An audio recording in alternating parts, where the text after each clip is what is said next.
Урматтуу премьер-министр. Азыр эми бүгүн 18 жылга отчетуңузду кабыл алып атабыз.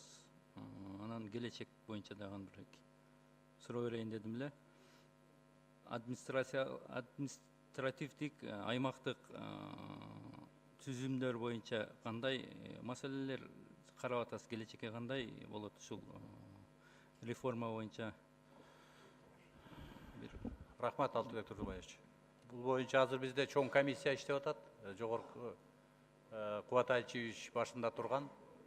Анан сентябрь айында азыр бардыгы ошо көз караштарды топтогонго мөөнөтү берилген. Бул эми комиссия өзү президентибиздин буйругу менен түзүлүп, ал жерге сиздерден да кирип, ар бир фракциядан бирден депутат жарандык коомдон, жергиликтүү калктан кирип иштей башташты. Ошондон кийин бирок эми административдик территориалдык реформага сөзсүз барышыбыз керек, тездетишибиз керек деген ойдомун мен.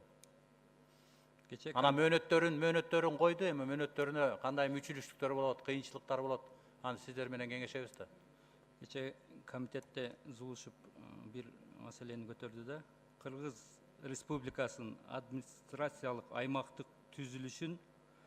түзүлүшүнүн маселесин чечет дейт. Только жогорку кеңеш. Ушул боюнча бир карап коюшуңуз керек да.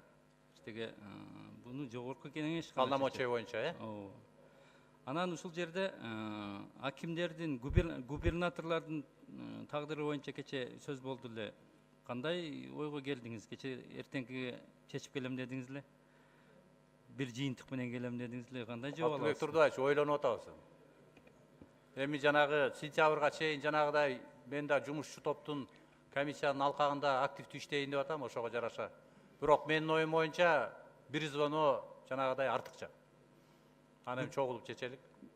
Бул губернаторлор бүгүн ашыкча экени түшүнүктүү болуп турат. Акимдерди анан акырын укрупненияга барсак болот. Губернаторлордун бүгүнкү күндө ашыкча. Президент сүйлөп атса жыйында, губернаторлоруңуз уктап атат. Эки губернаторуңуз уктап атат. Сиз жумуштан алың ошолорду. Срочно. И калганын тагдырын мына майычы чечиңиз. Чечпесеңиз, биз Конституцияда укуубуз менен биз сизге чечип беребиз.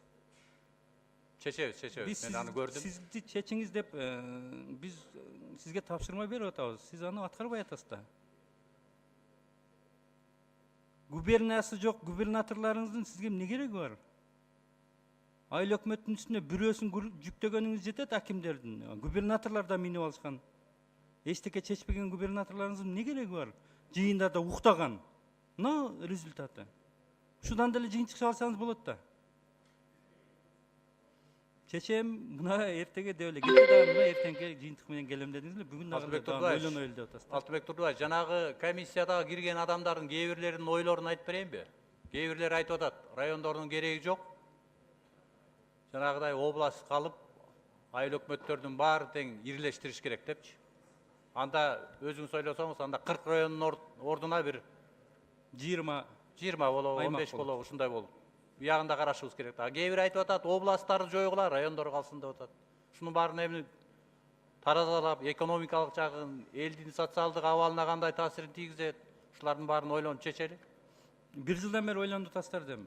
Буга чейин вице-премьер болуп, бир жыл ашык отурдуңуз. Бүт бар. Бышып келе атабыз эми.